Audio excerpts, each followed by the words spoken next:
share with you a bio on Chief Parker.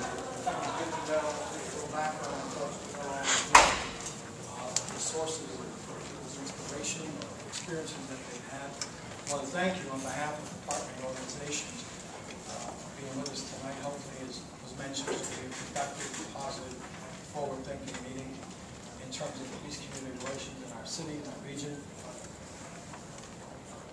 Nathan Harper is a 29-year veteran. Oh, that's wrong. And they get that. Yeah, you got that.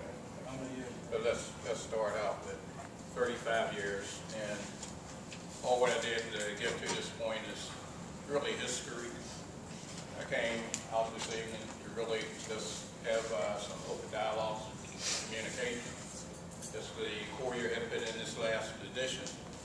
We had a daily week in Allegheny County with the homicides.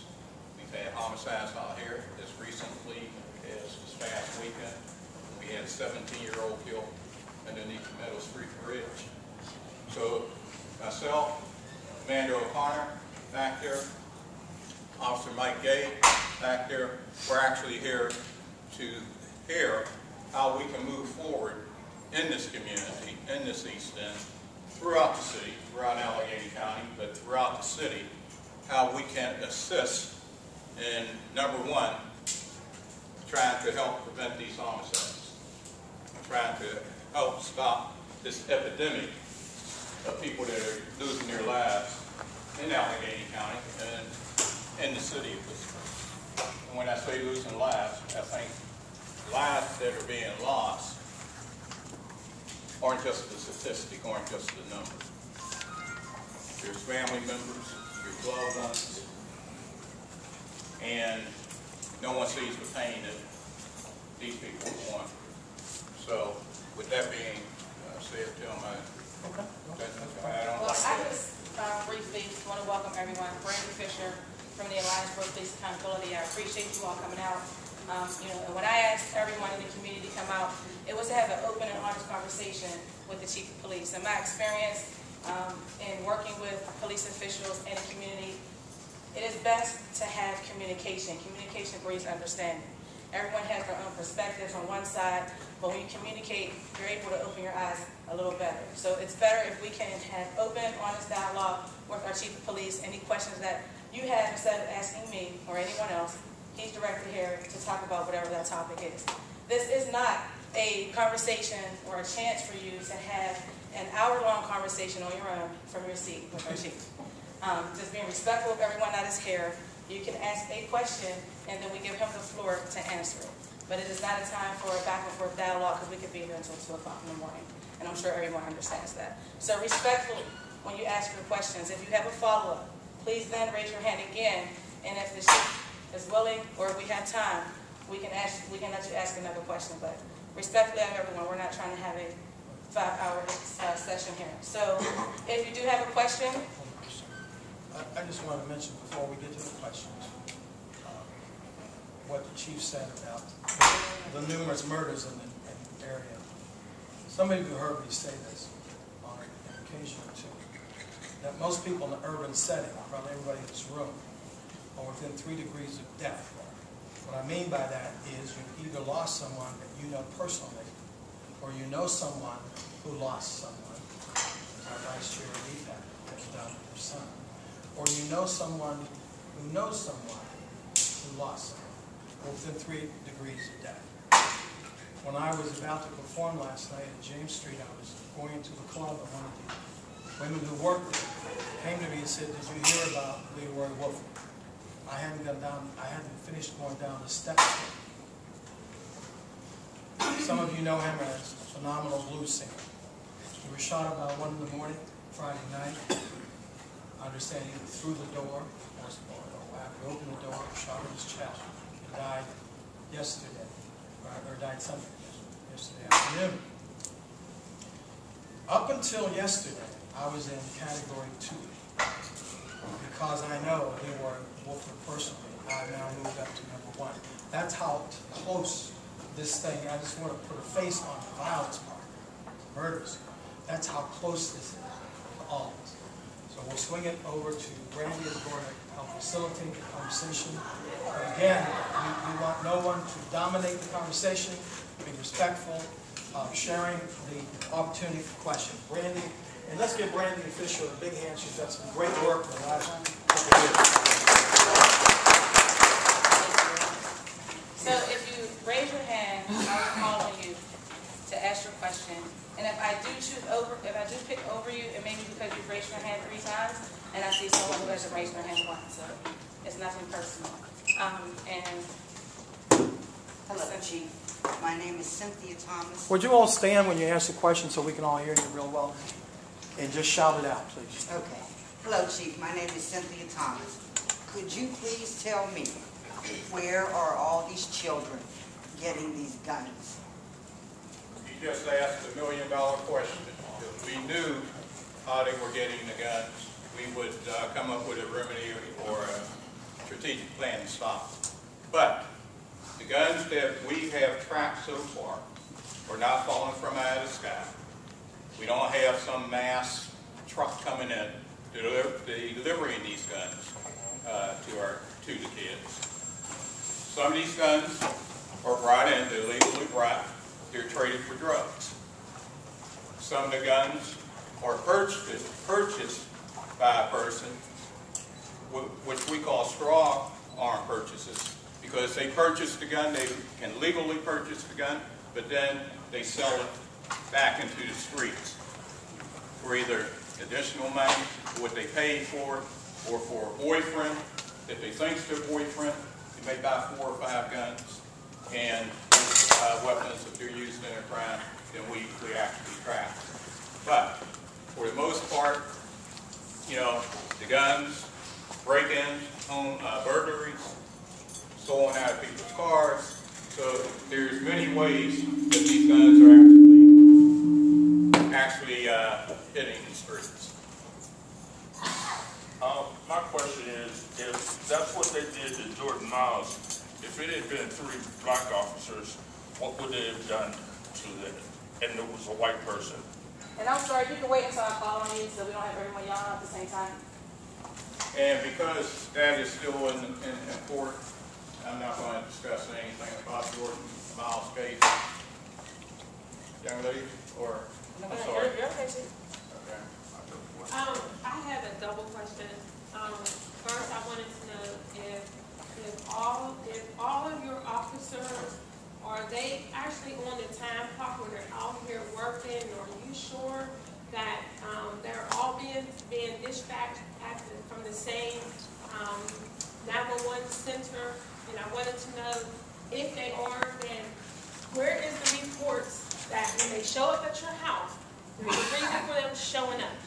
That's to be a report. And if a person later needs a report, how come they can't get a report number? Is it because the officers never wrote a report number? Then when you finally ask them months later, they got the story all mixed up. I'd like to know who is really responsible behind these reports that are not coming out correct. Okay, Chief. Thank you. First off, all our officers that are working the streets are working, getting paid by the city. I haven't seen any officers out there voluntarily working. Have you, Commander? No. Okay. Second, EOC does dispatch all our vehicles. The officers do get a CCR number, which is an incident number, which tracks what the officers are doing out there answering the calls. If, for any reason, there's not a report taken, okay, the officers show up at your house, all our officers wear a badge with a badge number that identifies who they are. They also wear a name tag. If you fail to see the badge or the name tag, here's a number on the police car. So we do have a way of tracking what that officer, why they showed up at your house, what was the dispatch, what was the reason for them showing up at your house. We also maintain our reports for at least 7 to 8 years. So when you say that you can't get a report, you can get a report down at the municipal court building downtown on 1st Street. which is our central depository for all our reports. Also back, there's Officer Mike Gay, Crime Prevention Officer, Community Relations Officer with 1205. Diane Richard, our PIO, is back there. And I didn't want to fail to recognize Beth Penninger that's there for CRP, as well as Jay Gilmore, that is his clerk program, which he can mention the initiatives that we're doing with that. Yes, sir.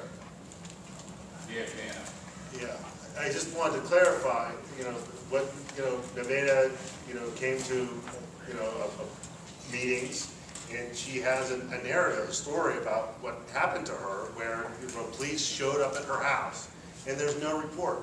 And as the Black and White Reunion, and as the October 22nd Coalition, and people who put ourselves out there as, available to discuss incidents of police brutality, we're getting cases like that frequently. Well, let me say this. Each zone has a commander. Which zone do you live in?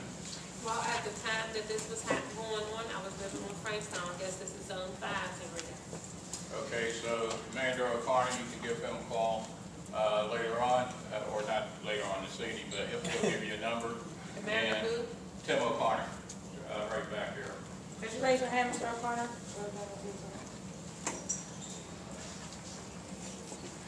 Yes, sir. Okay, I got 3 questions. One, my first question is, in the relationship between the police officer and just Joe Public, anybody walking around, are you aware of the differences in how police officers handle situations, say with a younger guy, say he's in his 20s, say with an older guy like I'm 50. Like today when I was on my way over here, I had just got stopped by the police before I came in. My first question is this. Are you aware of how they respond to us once they stop us? Because if there's a form of aggression when I'm stopped and I'm not showing a form of aggression, there's a problem. Number 2, my next question is... Can I answer the first? Okay. First one first. We do train our officers how to interact. One of the trainings that we initiated for this year is the DMC training that's out of Philadelphia, which deals with actually young adults, teenagers. And in that training, the officers are there on a face-to-face communication. There's role-playing in it as well. And that is training that started with 24 officers. We plan on trying to take this training throughout the whole bureau. That's number 1. Number 2, we do have a summer camp program, which is a diverse group of kids. They spend 1 week with officers.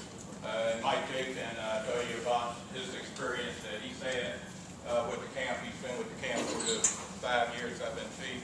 We started out, and that lets the children know that we are human, that we have faults, we, have families, we, just aren't a person in a uniform that's there to scold them or punish them or discipline.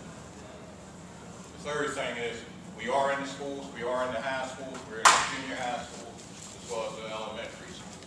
So we try to do a lot of interacting, communicating in a non-emergency type of setting. Question number 2. Do you believe in any situation between a citizen and a police officer, is the police officer ever wrong? Yes, and we do have a tracking system, which Beth may want to stand up and speak about as well. We also have OMI, where if a citizen feels that they have been treated wrongly by a police officer, they have to report it. That is the very first step. They have to report it. It has to be documented. And Beth, do you want to chime in on that? There's some history here. Some of you may remember the... You want to come to the front? consent decree required the development of a tool called an early warning system.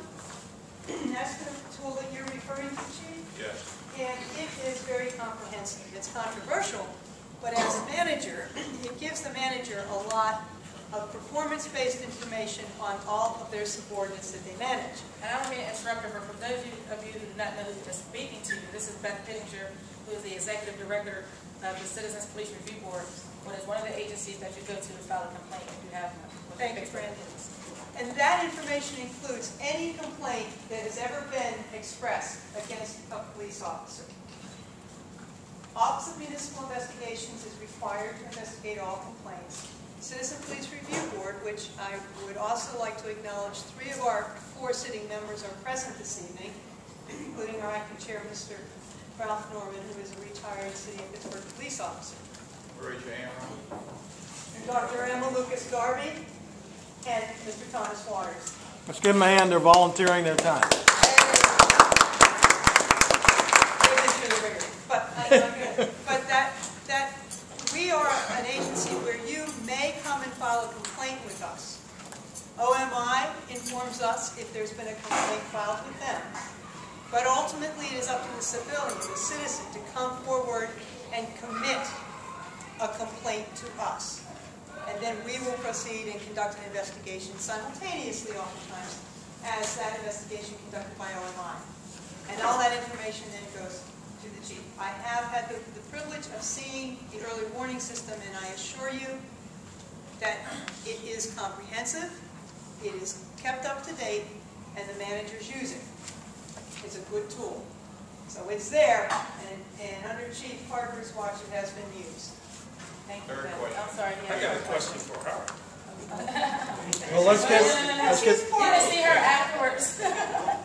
Okay. Do you have a third question? Or? Yeah. Okay, now, you said, basically in her speaking, it was to explain that if an officer was wrong, that there's certain things the citizens should do to explain that this officer did something wrong. My question to you is, what do you do when you find, let's say an officer went out here and he's murdered a black kid in the street? What do you do? There's 4 things if the complaint comes back sustained.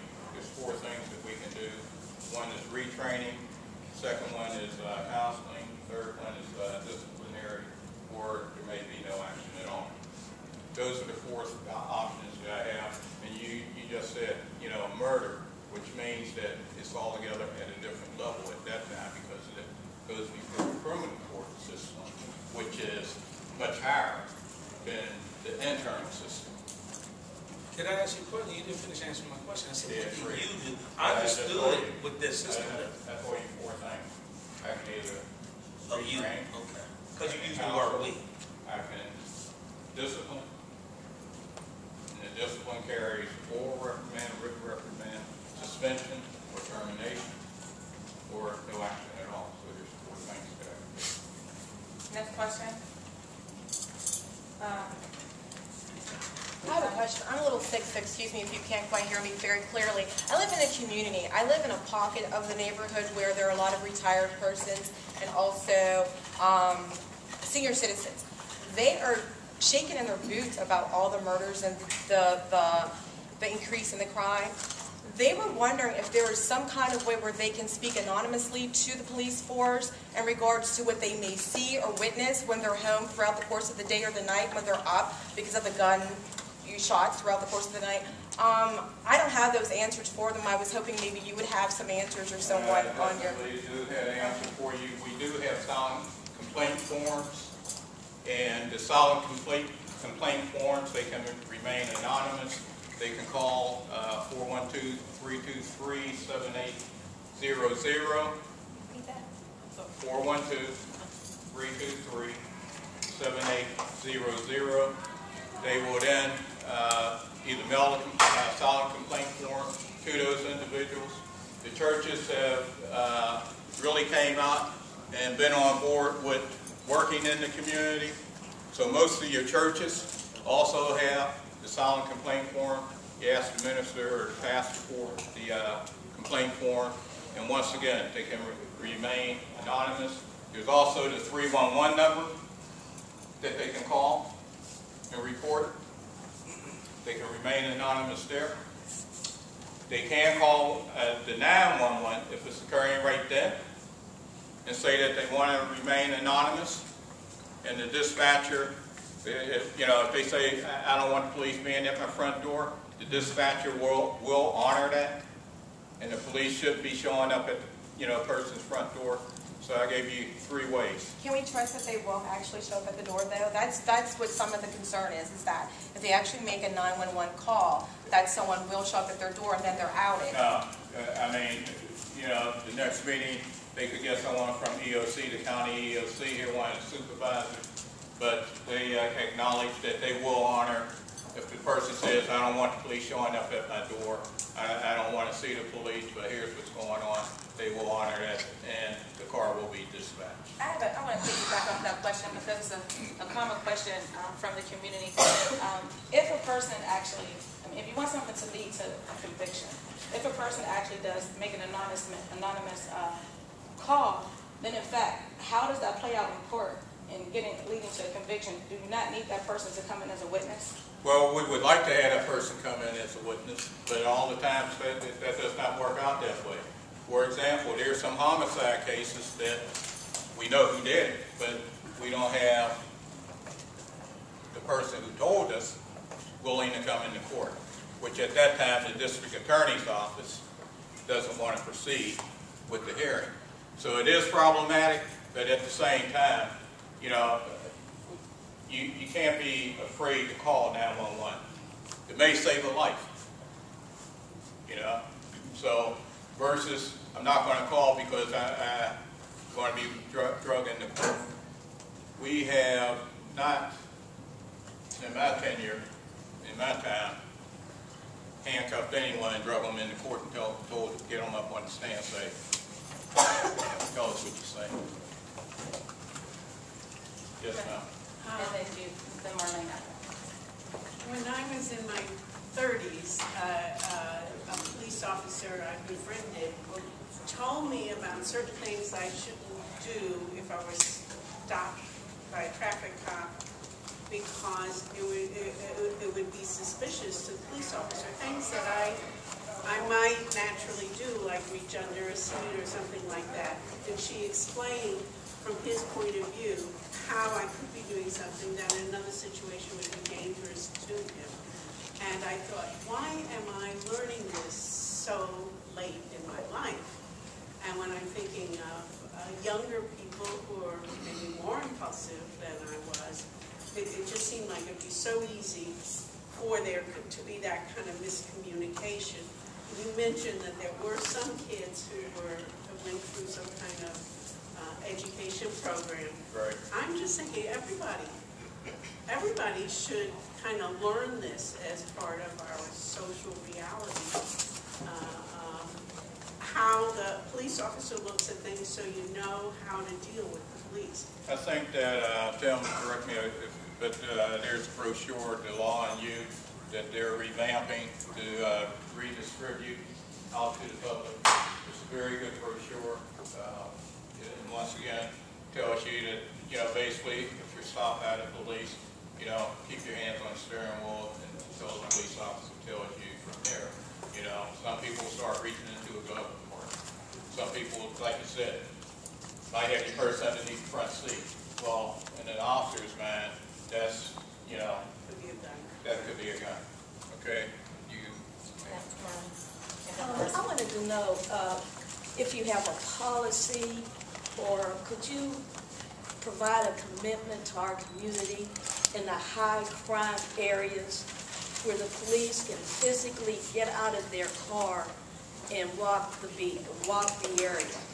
If we have more of a police presence and a better relationship with those police, I think the community will be willing to call in to let you know that crime is going on, drug activity is happening, so on and so forth.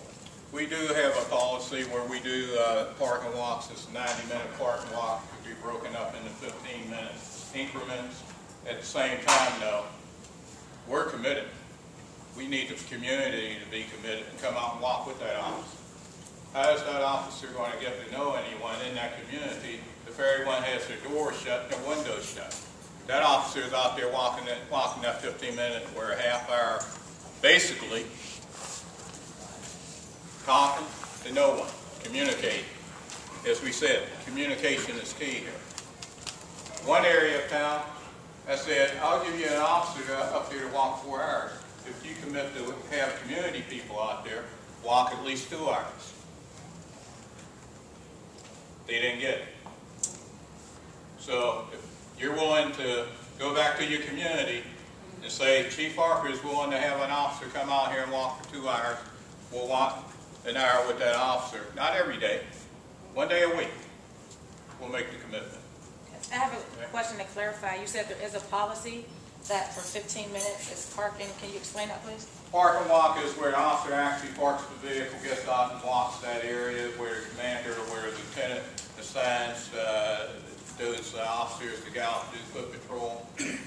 We did have it hour and a half, but we started to break it up into increments for the simple fact that an hour and a half is quite a bit of time for the officer to be at a car, meaning that they don't answer 911 calls.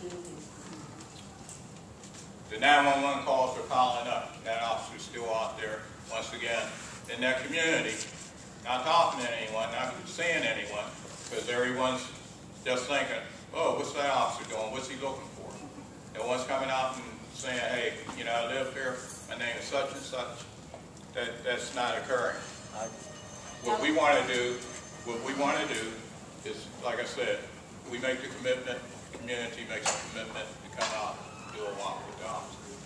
But that policy is something that is actually supposed to be taking place now in all communities? Pardon me? That is supposed to be taking place now in all communities? All communities, actually, the commander, like I said, assigns where they want the vehicle to do their park and walks at. For example, I don't know, Timmy's, actually, his station has the highest number of hours on their park and walks. So Timmy, could you explain how you do your park and walks? Yeah. I'm O'Connor. I'm the Zone 5 commander. I've been out here for 2 years as a commander. Before that, I was the night shift lieutenant at Zone 5 for a little over a year, 13 months. We're a 911-driven department, so I just don't want to bore you with statistics, but Zone 5, we're through the first, I think it was 4 months of the year, we were the busiest zone in the city. It's a flip a coin, it's us or Zone 3 on the south side. And our officers, some months, they respond to over 4,000 911 calls, okay, over the course of a month. So you break it down by the day. And we're broken into 3 shifts and a daylight, afternoon, night shift.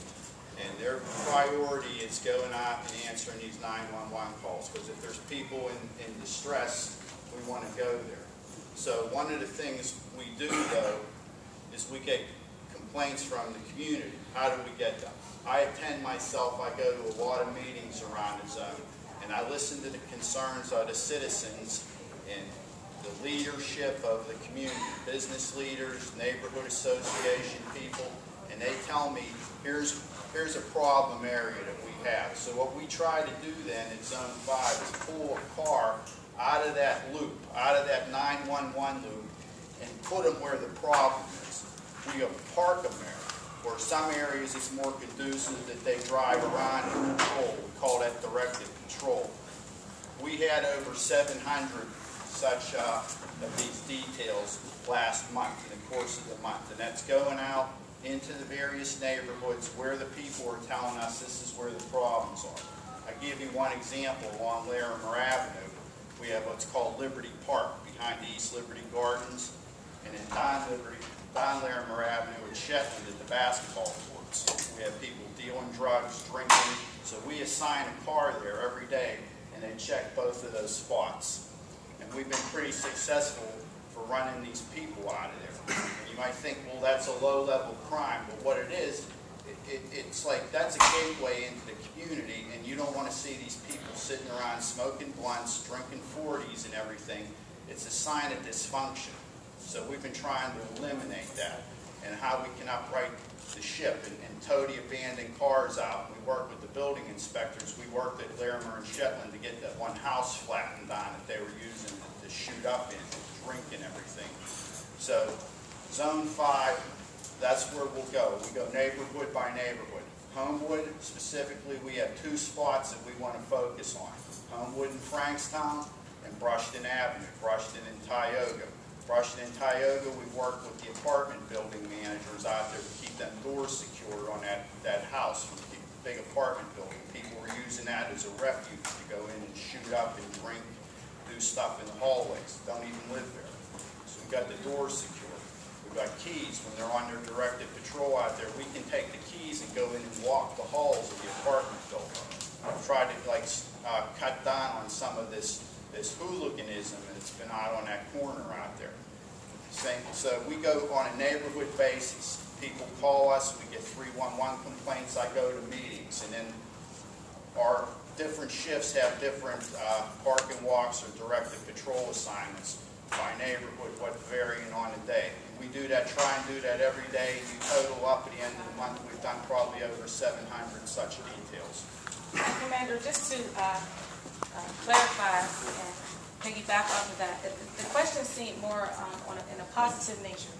What do the police do, and how would it be beneficial to the community to have a positive interaction with the community? So to get out and walk the streets, maybe to meet the young people, to have a conversation with them, and that patrolling, not just removing people from areas. And I'm just going to tell you why I say that. I myself, I'm not a police officer and I don't get paid to do this, but often I go out on weekends at nights, and I too go to areas that I hear are highly populated at times by young people. And I was on the West End about 2 weeks ago, and there was an officer by the name of Larry Mercurio. I don't know if you know exactly who that is, but he works on the West End.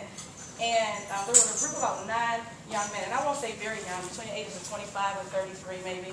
So, they're men, and they were outside, and the officer stopped his car. He was alone. He had a dog in the car.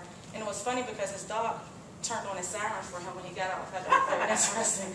But he gets out the car and he takes his flashlight, he flashes the light. He asks them, what are they doing over there? You clearly can smell marijuana, in the area. He asked them, what are they doing over there? And the one began to talk and say, why are you harassing us? You never mess with the white people down the street. You always come over here and mess with us. And he had a dialogue with them for about 20 minutes, I would say. Another patrol car pulled up, asked him if he needed any assistance. He said no, he was okay. Told him to go ahead. And so I think, I witnessed that. I wrote his name down to give to you, which I will, and his badge number, because it was something that, in my quest to have positive community police relations was wonderful to see. Absolutely wonderful to see. And they had an honest dialogue, back and forth and respectful.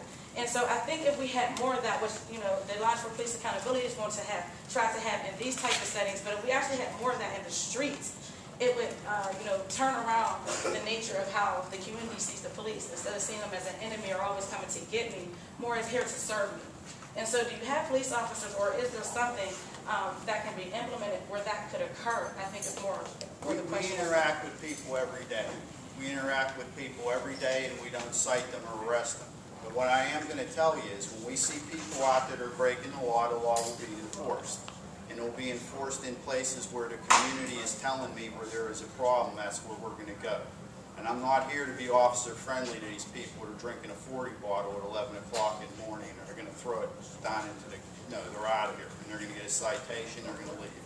Or they'll go to jail. How many folks let me ask this, because we've been getting the questions asked at us. So now it's my turn to ask questions. Sarah, how many of you here belong to a community block watch?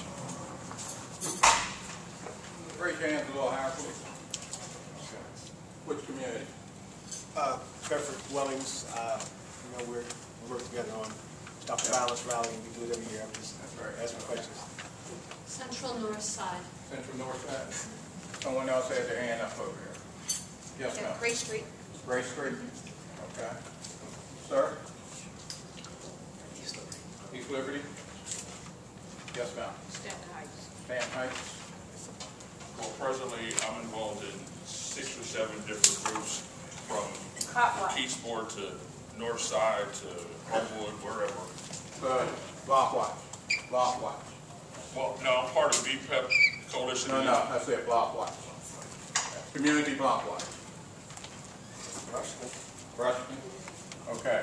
And the reason why I ask that is because, as Brandy said, as Commander O'Connor said, he attends a lot of meetings. The meetings are, how do we assist and interact in the community? If we aren't invited into that community, then we patrol through it, and there's actions that we do take, as the Commander said, if there's crimes being committed. If you don't belong to a community block watch, I would advise you to get one started. Once again, you can call the, what number is at the mayor's office, community block watches? I'm not sure, but they can call me if they want to. 255-6774. 255-6774. And that is Jay Gilmore. He's in charge of the PERC initiative. Wait, what's the number again? I'm sorry. The number again? 255-6774. 255-6774. 6774.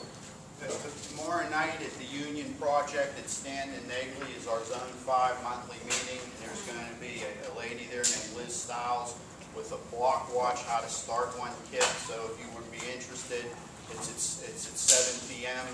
You're all welcome to come, and they call it a block watch in a box, and she can get you acclimated to starting one.